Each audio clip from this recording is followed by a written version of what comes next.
Welcome to KenKenReviews. I'm KenKen, Mr. I'm gonna watch it so you don't have to.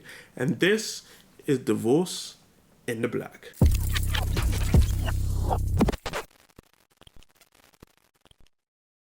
You've got this far. You want to find out about this movie. You're doing it. And you want to watch other movies. So hit the subscribe button. Let's discuss. Wow, thank you for inviting us. We actually used to come here all the time, right, Thomas? You don't hear her talking to you. You better get your wife, man. Ain't nobody gotta get me. Let's just order. I just want to have a nice night. I don't know how you do it, Ava. I see she tells you everything, huh? Alice. You know what? I can't do this. And what y'all looking at? No rest for the wicked. You are home now, and you are safe. No light in the dark. I tried everything. No peace to be found. You have taught me since I was a little girl to be a good wife. Take all that's That boy put his hands on you. But what happens when that's not enough? Sometimes we hold on to the things that God Himself wants us to let go of.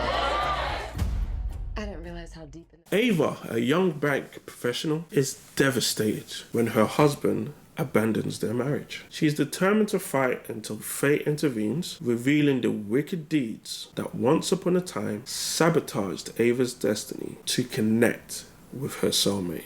Oof. Tyler Perry always getting deep on us, man. Always getting deep on the mandem. This was one of the best acting performances by a collective under Tyler Perry. Megan Good leads as Ava, and it's one of her better roles, I'd say. She does a lot more acting here, and it's not just eye candy, so kudos to her. She won in some of her expressions, like the sadness and the emotional. Anger displays came across a bit far-fetched, and to put it simply, were terrible. But overall, Megan was good. Megan was good, man.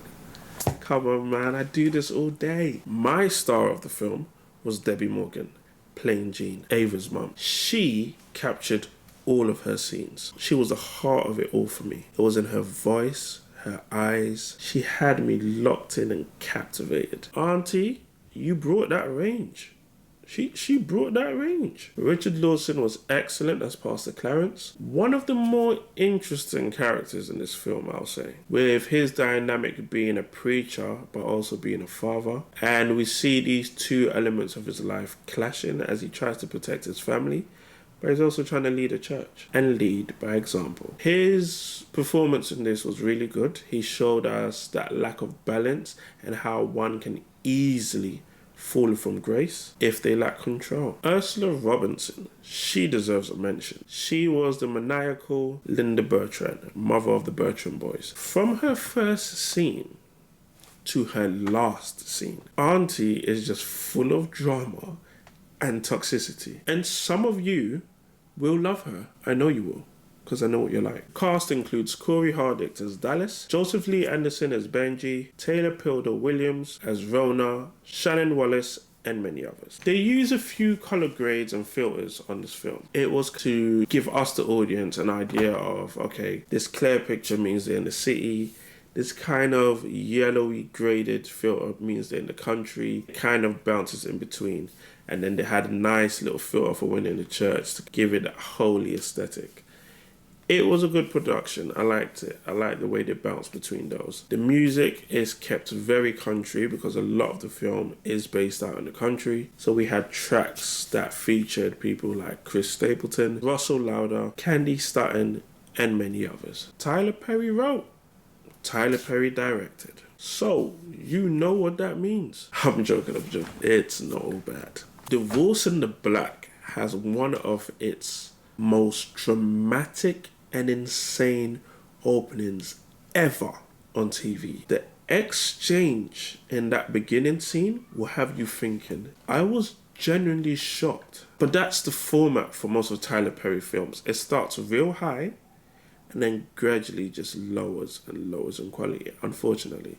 But that opening scene, Tyler, you did your thing. I have to talk about this, yeah? So it's a funeral. Pastor's giving a message to, comfort the family for their loss. And then mid-sermon, he just switches up and he's like, yo, your son's going to hell because he caused bare trouble in our town. And he just starts going off. If you're just slouching and you just have it on as background noise, Nigel, you're instantly going to set up because you're going to want to know where this goes. I promise you. There are some scenes that of course have the trash Tyler Perry signature. One terrible, terrible sex scene followed by a poorly choreographed fight scene. One thing there is a lot of is water in this film. There's a lot of crying. There's a lot of tears. It's very emotional. And it can be triggering. And rightly so, because there are a lot of themes that can set off the waterworks. As always, the expected lessons are present. Importance of friendship, love, marriage, and family. It's a journey as we see Ava's weak demeanor grow and develop into this strong black woman. It was a bit weird, and this is due to just terrible writing. When you find out what this woman has been through, the writer is trying to tell us it took her a week, 7 days to get over all of this. I'm no idiot. I can drop food today and 3 weeks later, I'll still be mad at that food. You can't tell me she got over it in 7 days. Me nah, nah, idiot. It just made it a bit far-fetched, unrealistic. And what are you telling me? Sis is just super strong. Come on, man. Tyler, come on, you can do better than that, man. Come on. The light-skinned brothers continue to prove that they're all psycho. Don't come at me. Stand back. Don't come at me. Speak to Tyler Perry. Because all his villains are light-skinned brothers. Don't chat to me. I'm just passing on the message. I liked the film.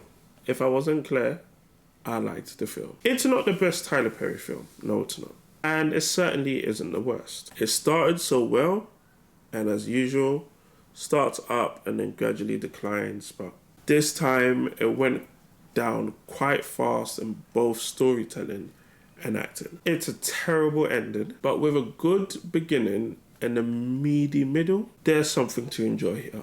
It's streaming now on Prime Video, so get to watching. Is this Tyler Perry's best movie? Is it time for Tyler to give other writers a chance? You see in them writing sessions, do you think anybody is challenging his decisions? Like, yo, Tyler, that can't run.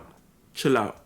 I don't think anybody is. This guy just does what he wants. And when you're the boss, you're the boss. If you enjoyed this review, don't sign on the dotted line. Don't sign that divorce paper. Don't you do it. Instead, like, comment, and subscribe, and let's discuss.